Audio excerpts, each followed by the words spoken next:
Assalomu alaykum do'stlar, charchamayapsizlarmi, sog' salomatmisizlar? Kuningiz xayrli o'tsin deb bugun kechagi videoni javobini chiqaryapmiz. Ikkinchisini rasmiy munosabat chiqdi. 30 dan oshiq mashinani dabdalasini chiqargan shaxs ruhiy kasal bo'lib chiqdi.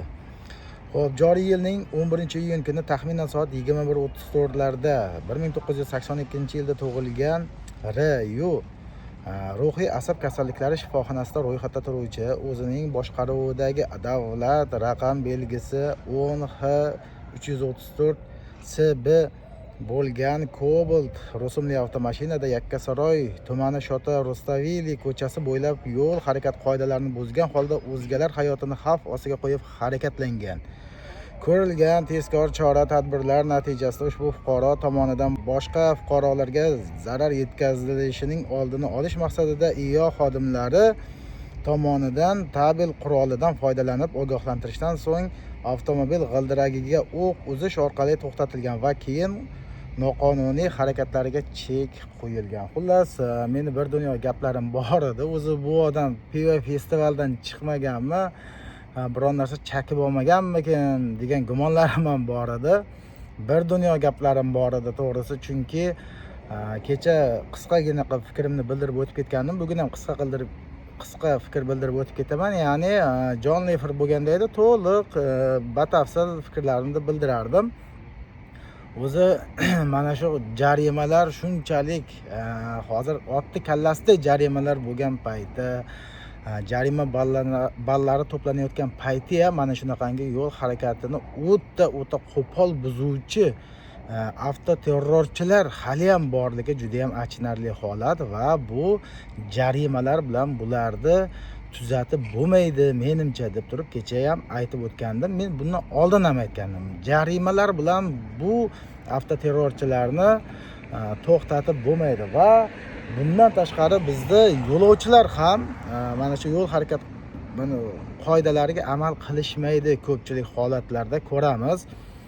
Va bundan tashqari meni taklifim umuman boshqa edi. Maktab darsliklariga buni kiritish kerak. Deyarli 5 yil ichida bu o'zini ijobiy natijasini ko'rsatadi. Mana yaponlarda videolarni ko'radigan bo'lsangiz, tarmoqlarda tiqilib yotibdi-da. Bog'chadan o'rgatadi. Piyodalar qanday harakat qilish kerakligi odobni o'rgatib qo'yadi. Mana shu holat 9 yil yoki 11 yil mana shu maktabda o'tiladigan bo'lsa, buni tabiatiga singib ketadi bu holatlar. Har bitta mashina haydaganda ham ertaga shunga o'zlari amal qilishadi, bilib bilmagan holatda. Bu narsani biz maktabdan, bog'chadan qo'llashimiz kerak. Afsuski bizda bog'chalarimiz ham bu bilmayman, talabga javob beradigan darajada emas. Ko'pchiligi shunaqa. Maktab darsliklariga buni qo'yish kerak, albatta qo'yish kerak. Odobnoma bo'lardi-ku bizga odobnoma o'tardi-ku. Shuni to'liqroq qilib, yo'l harakat qoidalariga amal qiladigan qilib bularni o'rgatish kerak. Bolalikdan o'rgatmasak foydasi yo'q. Albatta bunga mana shuni biz 4-5 yil ichida biz natijasini his qilamiz va mana shu 10 yilda ichida biz to'liq natijasini ko'ramiz buni. Albatta bog'chadan boshlab va maktab darsliklariga buni kiritish kerak. Odobni ko'rasiz, hayron qolasiz. Hattoki o'sha Yaponiyada ko'rdingizlar, bir vazirmidi, xullas esimdan chiqdi, saylovchilariga ko'cha mana shu kesishmasida, chorrahasida turib hammasiga ta'zim qilib rahmat aytyapti. Hattoki o'sha amaldorlarigacha. Va yo'ldan mana shu o'tayotganda mashinalar yo'l berganda ularga ham turib rahmat aytadi. Odobni qarang, shuni qanga o'rgatyaptiki, bu kattargandan keyin bularni tabiatiga singib ketadi. Bizning tabiatimizga nima singib ketyapti hozir?